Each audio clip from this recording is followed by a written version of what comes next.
Гласот на Америка на македонски. Преку една деценија вашиот прозорец кон САД. А сега, директно од студиото во Вашингтон.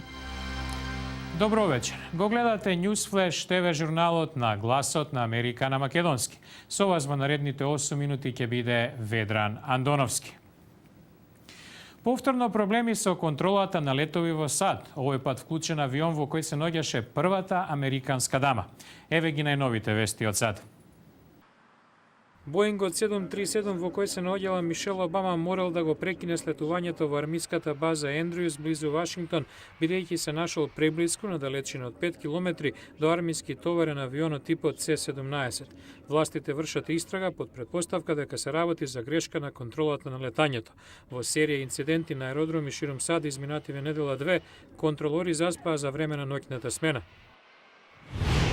На денешен ден пред една година 11 лица загинаа во експлозија на платформа за дупчиње во Мексиканскиот залив, пошто 85 дена нафтата неконтролирано се излеваше. Жителите тврдат дека крајбрежјето се уште натопено со остатоци од нафтата. Експертите наведуваат дека првичната штета не е толку голема колку што се стравуваше, но дека можеби ќе требаат години за да се добие целосната слика. Цената на златото е на рекордно високо ниво, што според експертите се должи на ослабениот американски долар, немирите на Блискиот исток и земјотресот во Јапонија. Една унца чини преку $1.500. Американската влада одобри изградба на прва крајбрежна фарма на ветар во земјата воопшто. 130 турбини ќе бидат поставени во близина на брегот на сојузната држава Масачусетс. Во Тексас беснее шумски пожар на преку 60.000 хектари и 100 километри од областа Далас-Форт Ворт. Уништи голем број домови и предизвика евакуација на стотици лица. Во гасењето загина еден пожарникар. Звучи неверојатно, но за жал вистинито. 3 лица се повредени кога 5-годишно дете донело пиштол во градинка во Хјустон.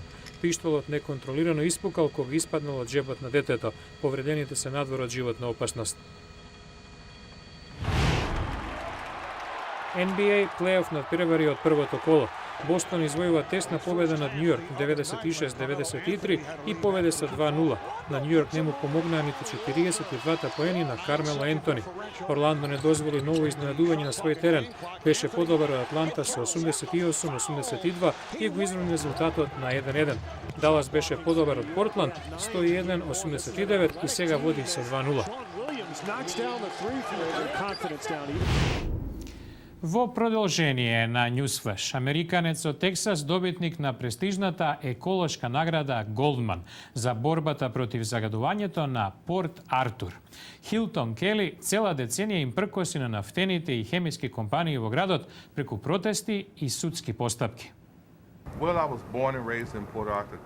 Роден сум и пораснав во Порт Артур, Тексас, веднаш до рафинериите. Запознајте го Хилтон Кели, човекот кој никогаш не заборави од каде дојде. Луѓето живеат на работна сиромаштија, веднаш до толку големо богатство, а немаат работа. Згора на се, трпат последици од токсичниот отпад од рафинериите.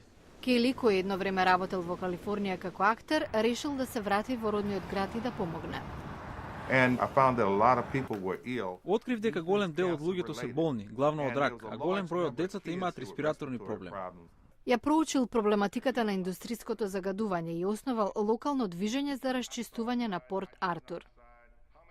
Кели го обучил локалното население да врши мерења на квалитетот на воздухот. Во 2006 година Motiva Enterprise, филијала на нафтениот гигант Shell, најавила дека ќе го прошири својот објект во Порт Артур. Кели успеал да ја убеди компанијата да основа фонд од $3,5 милиони за зголемување на контролата на загадувањето и промоција на економската ревитализација на областа. Водел и кампања со која спречил друга компанија да увезува токсични течности од Мексико и да ги согорува во фабрика во Порт Артур. Кели е еден од 6 еколози од различни делови на светот, добитници на наградата Голдман од $150,000, финансирана од семејството на Ричард Голдман, филантроп кој почина минатата година. Фестивал во главниот американски град секоја година нуди еклектичка колекција на филмови од автори, познати и непознати, од преку 20 земји. Иако не и најголем во САД, Филмфест DC е уникатен.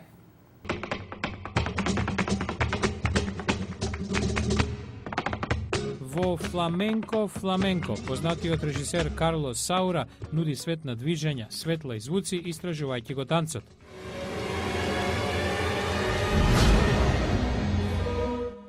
Кинескиот последователен шок ја портретира болката што ја донесоа катастрофалните земјотреси во земјата. Обата ќе бидат прикажани на 25-тиот поред Филмфест DC во срцето на Вашингтон. За разлика од големите фестивали, овој не се фокусира на филмската дистрибуција. Целта му е да задоволи пребирливата вашингтонска публика, вели Ширин Гареб, човекот број 2 на манифестацијата. Вашингтон е космополитски, луѓе од цел свет, амбасади, кој да е филм, од каде и да го донесеме, ќе имаме добра публика. Многу од 80-тината филмови што ќе бидат прикажани годинава, како Зелениот бран на Али Самади Ахади, веќе го свртеа вниманието на публиката во светот, а некои можеби ќе бидат кандидати за Оскар наредната година.